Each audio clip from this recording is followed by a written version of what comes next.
Now we shall solve the problem, and especially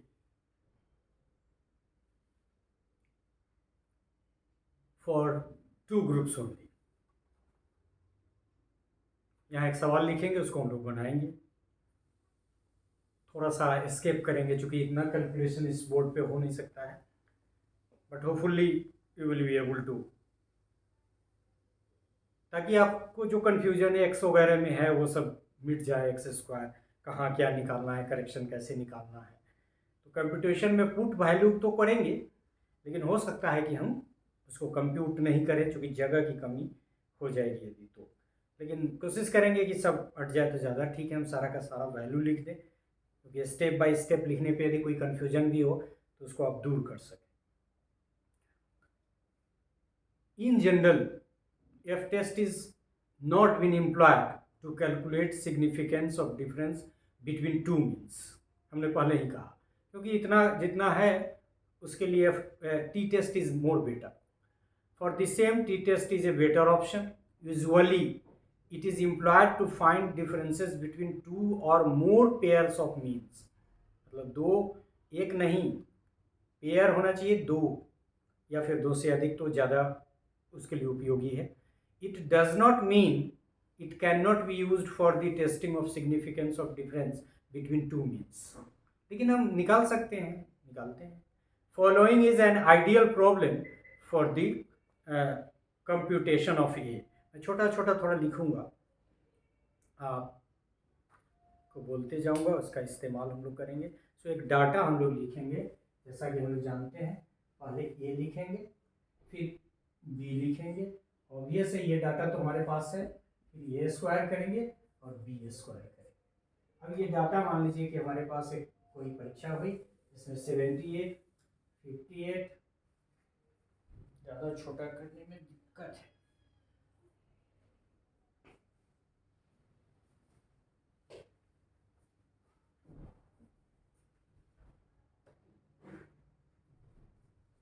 फिर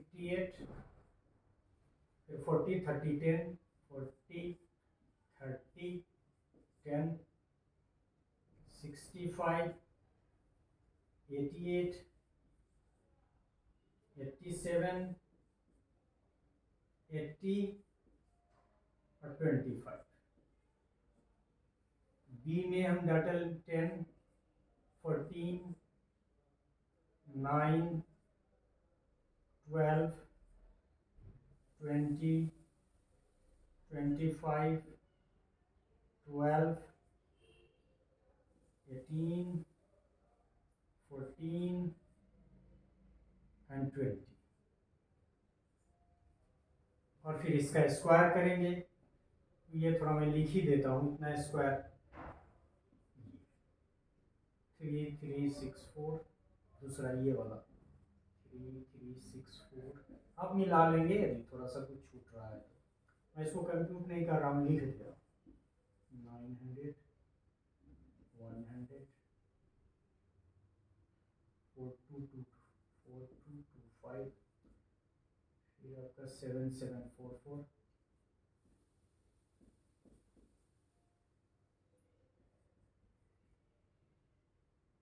7569, 6400, 625, फिर इसका स्क्वायर 100, ये आसान है, 196, 81, 144, 400,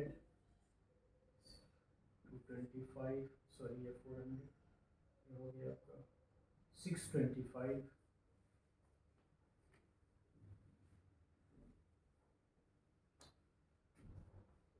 625, 144, 324, 196, 400। जैसा कि हमने कहा ये दोनों सम की हमको ज़रूरत पड़ेगी, तो यहाँ सम्स हम लोग लिखेंगे और इस सब के सम्स को सामने सामने लिखेंगे। जैसे इसका 561, इसका यदि आप जोड़ेंगे तो 154, इसको यदि जोड़ेंगे आप तो 38,611 और इसका 2610। और मीन यदि सब ग्रुप का निकालेंगे तो इस ग्रुप का मीन कितना है 56.10, इस ग्रुप का मीन 15.40। हमको लगा अगल बगल लिखा हो और फिर इस सब की जरूरत ही नहीं है। तो इतना अब हम लोग इस सवाल को बनाएंगे। पहला, जैसा कि आपको पता है, हम लोग करेक्शन लगाते हैं। करेक्शन में क्या करते हैं, ये इसका सम और प्लस इसका sum is equal to grand sum. इसको क्या बोलते हैं, ग्रैंड सम। यद्यपि इसकी जरूरत हमें शायद ना पड़े। 561 एंड प्लस 154। आप देख सकते हैं 561 और 154, आप इस दोनों को जोड़ेंगे तो इसका वैल्यू आपका आएगा 750। दूसरा step, grand sum of squares. दूसरा, ग्रैंड सम ऑफ स्क्वायर। ये ग्रैंड सम ऑफ स्क्वायर कितना आ गया आपका, ये तीनों का जोड़ दीजिए, ये इसका जो स्क्वायर है, सॉरी यहाँ तो दो ही है, 38,611 plus 2610 and this is equal to 41,221। ये हो गया। अब आपका करेक्शन शुरू होता है। ये इसलिए भी लिखा गया है कि आप करेक्शन में बहुत एक्स और वाई एन उन डाल के आपको बहुत कंफ्यूजन था। तो ये आपका सिग्मा एक्स स्क्वायर कितना आया 715। अब ये 715 का स्क्वायर, सूत्र में आपको क्या था, correction is equal to sigma x का होल स्क्वायर अपॉन एन, यही था ना। इसको एक मिटा दीजिए और ये एन आपका 20 है, देख सकते हैं आप। तो इस तरह से आपका ये वैल्यू करेक्शन का, इसको यदि आप सोल्व करेंगे तो ये वैल्यू आपका आ जाता है 511225 divided by 20 is equal to 25,561.25। ये करेक्शन का वैल्यू निकल गया। ये सब में से हमको माइनस करना है, जैसा कि आप सभी जानते हैं। इसके बाद का जो वैल्यू है, हमको टोटल सम ऑफ स्क्वायर्स निकालना है। तो वो कैसे होगा, grand sum of square, total sum of square जो है, इसको ऐसे लिखते थे, टोटल सम ऑफ स्क्वायर। ये कैसे निकलेगा आपका, तो ग्रैंड सम ऑफ स्क्वायर्स दो ही हैं आपका संयोग से यहाँ, तो उस दोनों का वैल्यू और ग्रैंड सम ऑफ स्क्वायर्स का वैल्यू निकाल के उसमें से माइनस कर देंगे। तो ये वैल्यू आपका ऑलरेडी निकला हुआ है 41,221 माइनस करेक्शन, ये निकलता ही है सूत्र में वहाँ। अब जानते हैं कि टोटल सम ऑफ स्क्वायर क्या है, ये ग्रैंड सम ऑफ स्क्वायर और उसमें से करेक्शन माइनस करेंगे तो ये टोटल कितना वैल्यू आ जाएगा इसका, फिर आपका ये आ जाएगा 4,002 ने, और ये माइनस कितना करना है 25,561.25। ये आपको कैलकुलेट करके वैल्यू आ जाएगा 15,659.75। अब ये दोनों जब निकल गया तो अब सम ऑफ स्क्वायर बिटवीन या एमोंग, यहाँ तो बिटवीन ही रहना देखना चाहिए। तो ये आपका वैल्यू कितना निकलेगा इज इक्वल टू, आपको याद होगा कि इसके स्क्वायर, जो ग्रैंड टोटल के स्क्वायर को उस नंबर से डिवाइड करना है। मतलब ये 10 है और ये 561 है, तो 561 के स्क्वायर को आपको 10 से डिवाइड करना है, उसमें जोड़ना है 154 के स्क्वायर डिवाइडेड बाई 10 को, और तब करेक्शन माइनस करना है। सूत्र आपके पास है। तो जब इसको हम कैलकुलेट करेंगे तो कितना आएगा 561 का स्क्वायर डिवाइडेड बाई 10 प्लस 154 का square divided by 10 minus c x correction. और ये वैल्यू आप इसको यदि कंप्यूट करेंगे, थोड़ी जगह कम होती जा रही है, हालांकि यही एक है, इसके बाद यदि हम निकाल दें तो दूसरा तो हमारा निकल ही जाएगा। तो इस वैल्यू को यदि हमको आप रखेंगे तो मिलाने में आपको सहूलियत होगी। 31,4721 डिवाइडेड बाई 10 प्लस 154 का तो कम होगा, 23,716 डिवाइडेड बाई 10। आपको याद है कि यहाँ सी एक्स माइनस होगा, इसका वैल्यू हमने पुट नहीं किया है। ऑब्वियस है कि वैल्यू एक सिर्फ डेसिमल हटेगा, तो 31472 ये वैल्यू आपका हो गया।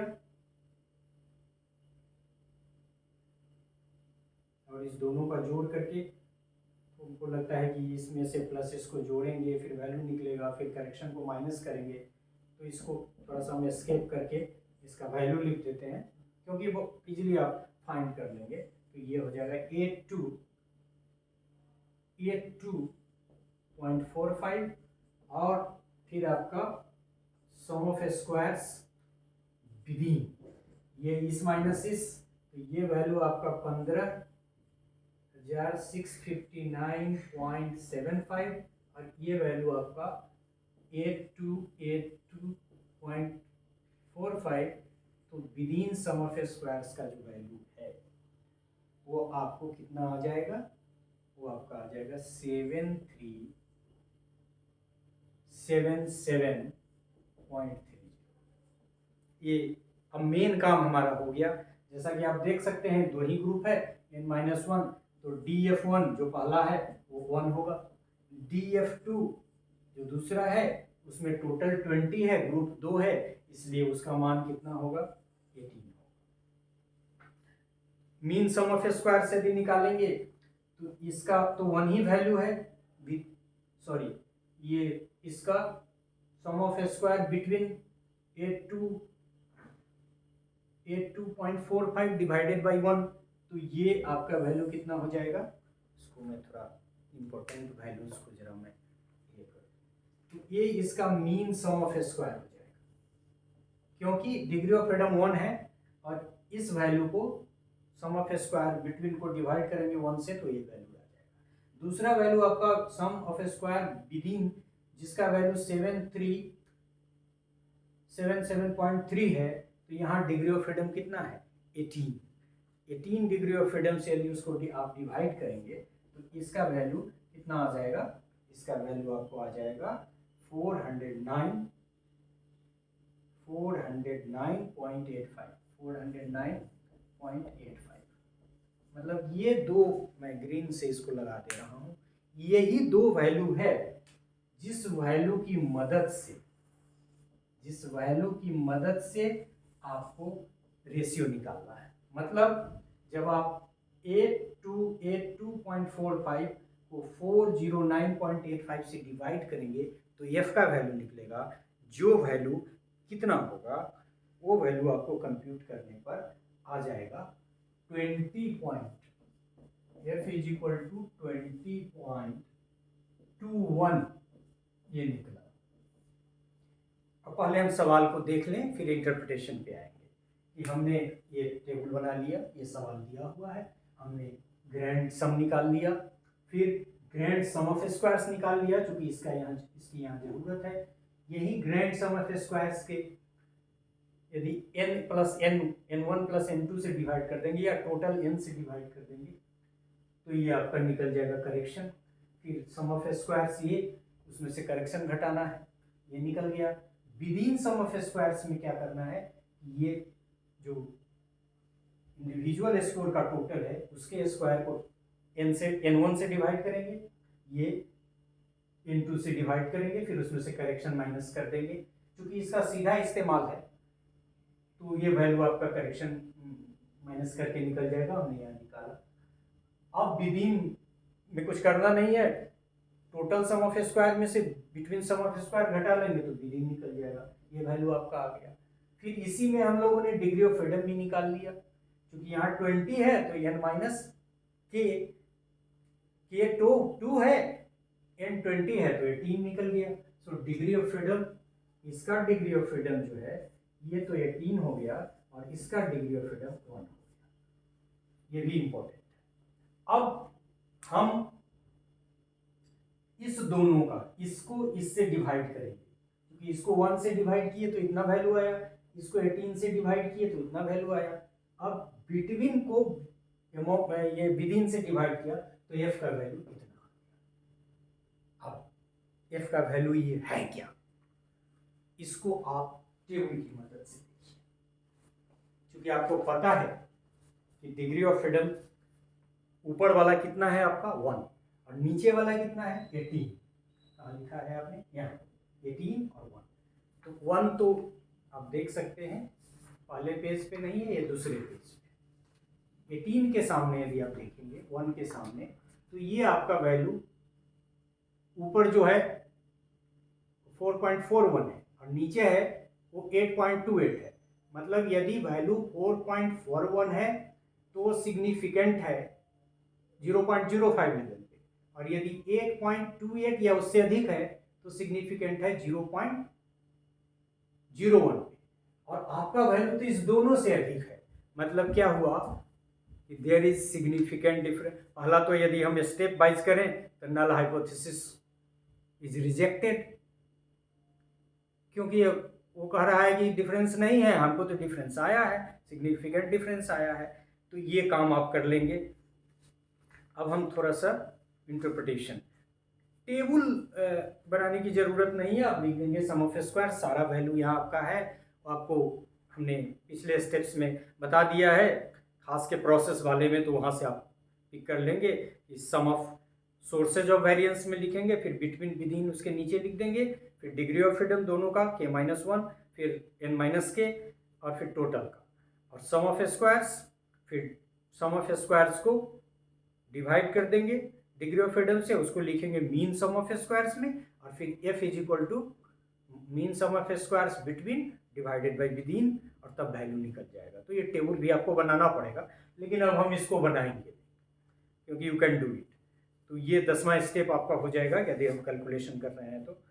पहला स्टेप ग्रैंड सम, दूसरा ग्रैंड सम ऑफ स्क्वायर, तीसरा करेक्शन, फिर आपका कहाँ गया चौथा टोटल सम ऑफ स्क्वायर्स, पांचवा बिटवीन सम ऑफ स्क्वायर्स, छठा विदिन सम ऑफ स्क्वायर, सातवां दोनों का डिग्री ऑफ फ्रीडम, आठवां मीन सम ऑफ स्क्वायर्स, नौवां एफ वैल्यू, हमने वैल्यू पहले ही निकाल दिया है। और तब इस सब को पुट करके हम लोग क्या करेंगे, समरी या एनालिसिस ऑफ वेरिएंस का समरी बनाएंगे, टेबल बनाएंगे, और टेबल बनाने के बाद इंटरप्रिटेशन। अब आप इंटरप्रिटेशन सुनिए, क्योंकि आप रिसर्चर के तौर पे आपको इस्तेमाल करना है। Interpretation of the obtained value in the light of the specified hypothesis, that is the value is significant, that is f is equal to 20.21, which is more than 4.41 for 0.01 level and 8.28 for 0.01 level significant. जो value था, it means group A and B differ significantly in their tested attributes. मान लीजिए कि ये achievement का था, तो दोनों में डिफरेंस है। It means group A and B differ significantly in their tested attributes at 0.01 level of significance. क्योंकि 0.01 पे है तो 0.05 पे होगा नहीं। Further calculation is not needed, क्योंकि दो ही ग्रुप है तो कैलकुलेशन की जरूरत ही नहीं है, क्योंकि जो रिजल्ट f का है उसी से निकल जाएगा। Further calculation is not needed as we have only two means. In the same time, f value is significant, and since f value is significant, which group will be superior? ये एक technical चीज़ें आपको हमेशा याद रखना है, चाहे t के लिए हो या f के लिए हो। Final decision is being made on the basis of the mean value. जिस ग्रुप का मीन अधिक होगा वो ग्रुप सुपीरियर होगा उस कंडीशन में जब वैल्यू हमारा सिग्निफिकेंट आया है, चाहे t के केस में चाहे f के केस में। As we have found